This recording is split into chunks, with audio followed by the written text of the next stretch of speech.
Okay, we're going to take a look at Chapter 1, Objective 4.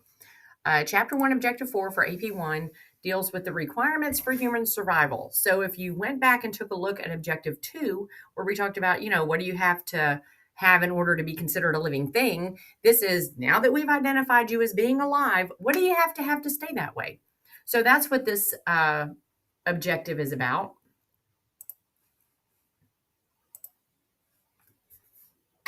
So there are,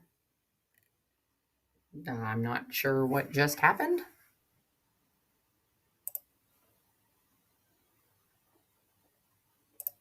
There we go. I really don't know what just happened there. There are 4 requirements for humans to be able to stay alive. You need oxygen, nutrients, temperature, and pressure. When we're talking about oxygen, it's abbreviated O with a little 2 down here as a subscript. That tells you there's 2 molecules of oxygen to create oxygen, the gas that you breathe in. What do you need it for? Oxygen is required for chemical reactions that keep the body alive. So you've got to have oxygen in order to keep your body alive for certain chemical reactions. Death can occur in as fast as 10 minutes without the presence of oxygen.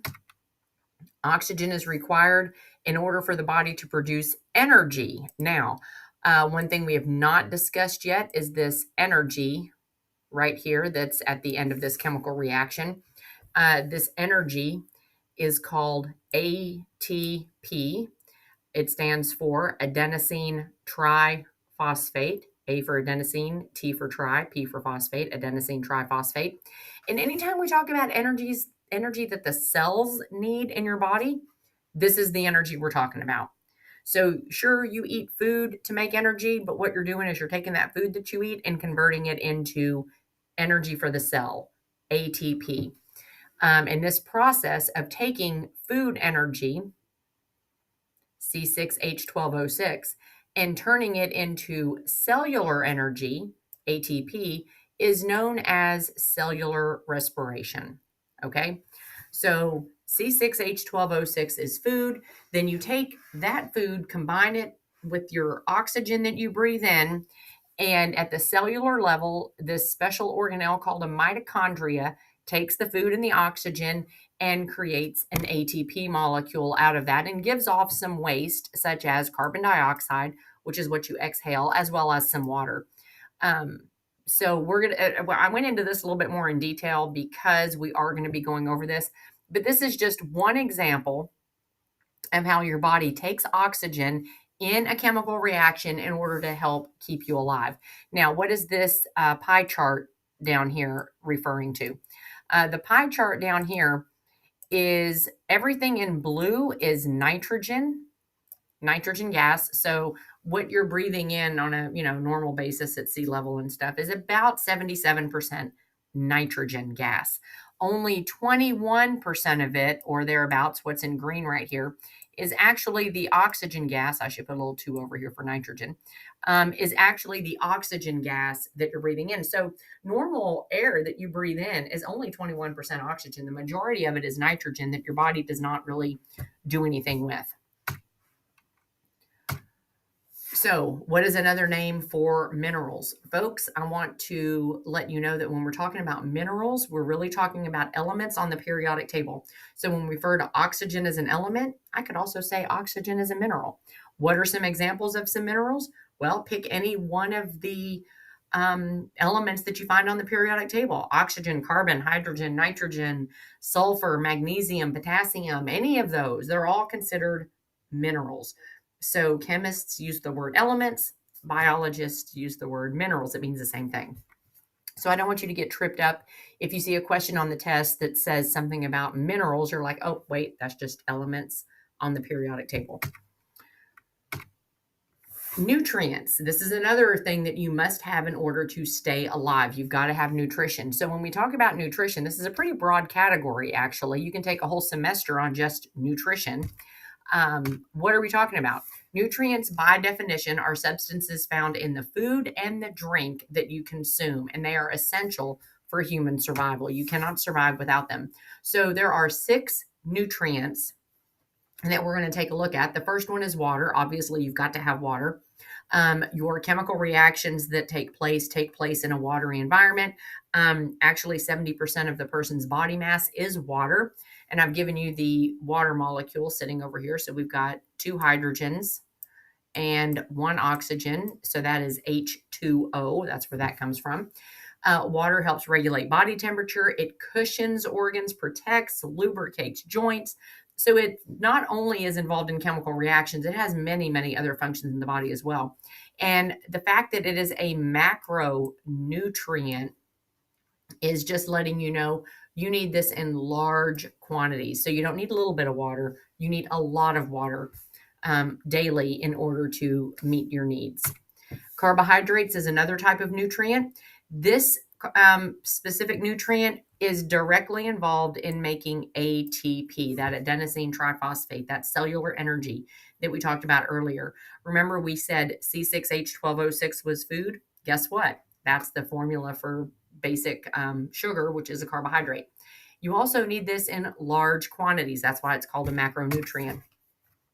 Lipids, another type of nutrient, also is directly involved in making that ATP. Believe it or not, your body knows how to take carbohydrates and convert them into lipids, convert them into fat if need be. These are also needed in large quantities. That's why they are a macronutrient. Proteins, again, directly involved in making this cellular energy. Believe it or not, your body has the ability to take carbohydrates and convert them into proteins and vice versa. So your body can take proteins and turn them back into carbohydrates. Your body can take lipids and turn those into carbohydrates. So carbohydrates are what is actually C6H12O6, but your body can flip-flop around between lipids and proteins and all this kind of stuff if it needs to. Again, macronutrient needed in large quantities. Now, vitamins, they are a micronutrient.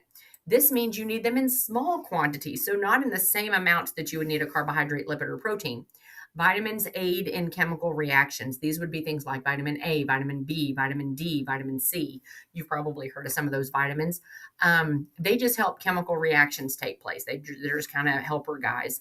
The thing is with vitamins, they do get destroyed. Excessive heat, things like that, you can destroy vitamins. Minerals, also known as elements, are what's called a micronutrient. You need them in small quantities, similar to the amount you would need for a vitamin. These, again, just helping chemical reactions. These would be things like calcium and magnesium and potassium and sodium. These are all elements off the periodic table, also known as minerals. You cannot destroy these with heat. So sodium goes in, sodium comes out. Stays the same. These are your 6 nutrients that are required in order to stay alive. Another thing that is required in order for you to stay alive is body temperature. You've got to maintain a certain body temperature. That body temperature is 98.6. This is the ideal temperature in order for chemical reactions to take place. What happens if it gets out of range? What happens if your body temperature gets too high? You've heard of people that might have, fevers of 103, 104. Have you ever heard of a person who had a fever of 108? There's a reason for that. Your body can't live at that temperature. And why is that? What's the problem?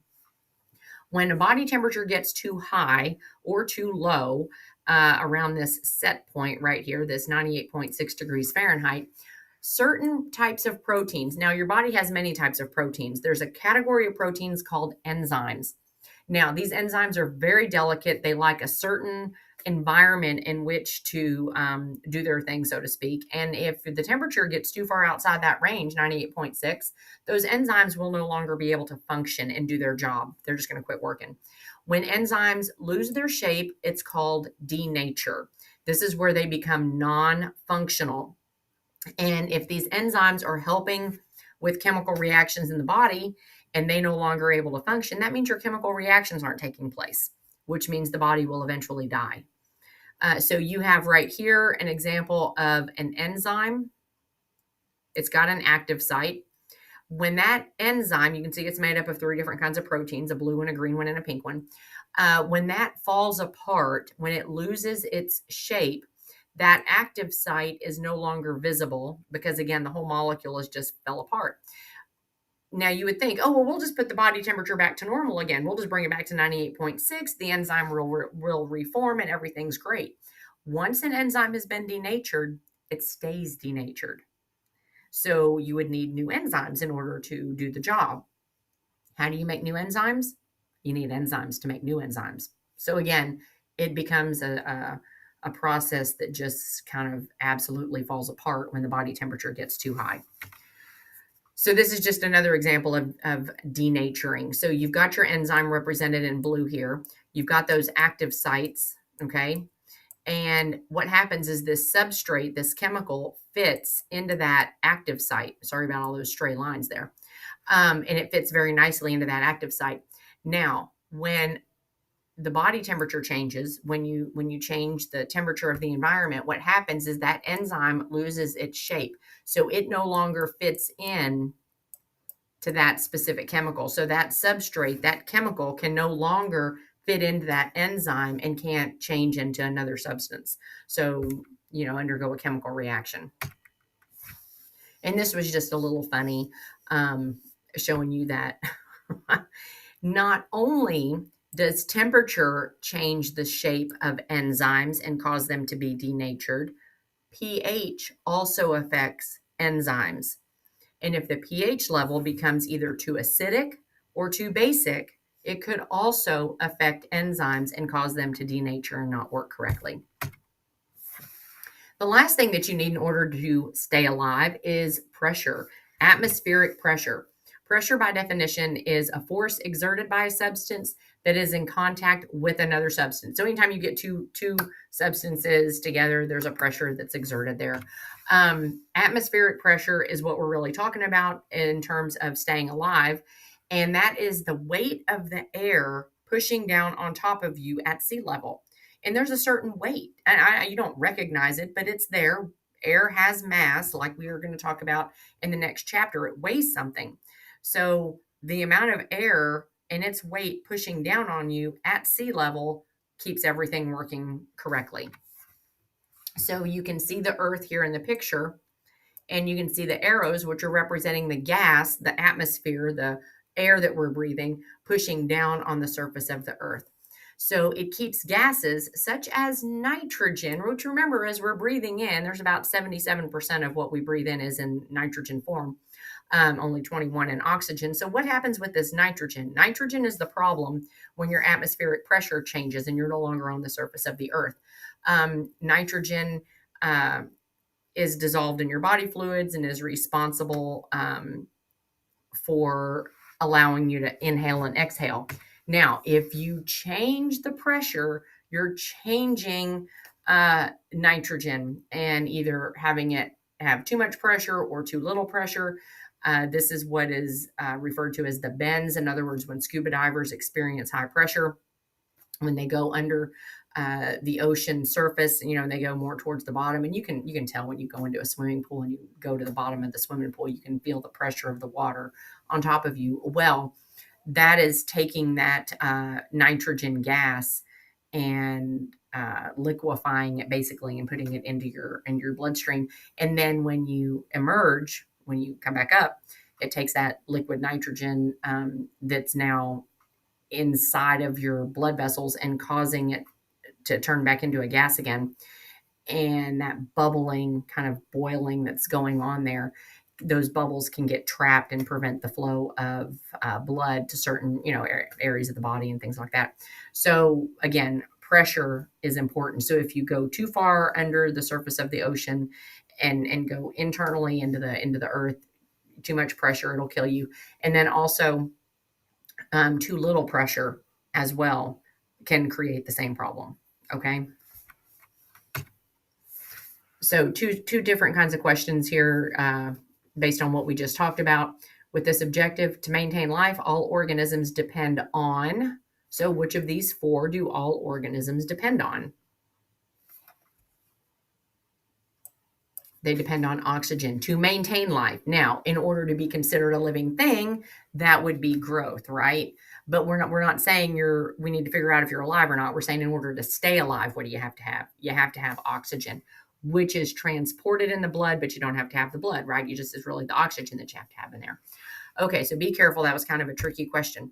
Number two, which of the following nutrients are directly involved in making energy for the cell known as ATP? So this was under the nutrition section, section two of this objective. So we said there were three: carbohydrates, lipids, and proteins were all directly involved in making ATP, that cellular energy. Water was just helpful. It's where reactions take place. Vitamins aid in chemical reactions, minerals or elements aid in chemical reactions, but carbohydrates, lipids, and proteins are directly involved in making that ATP. Okay, so another thing you might want to think about doing just to be more successful in the class is, pay attention. So when you're in the classroom, when you're watching these videos, keep the distractions at a minimum so you can really pay attention to what's going on, and that will also help you be successful in the course.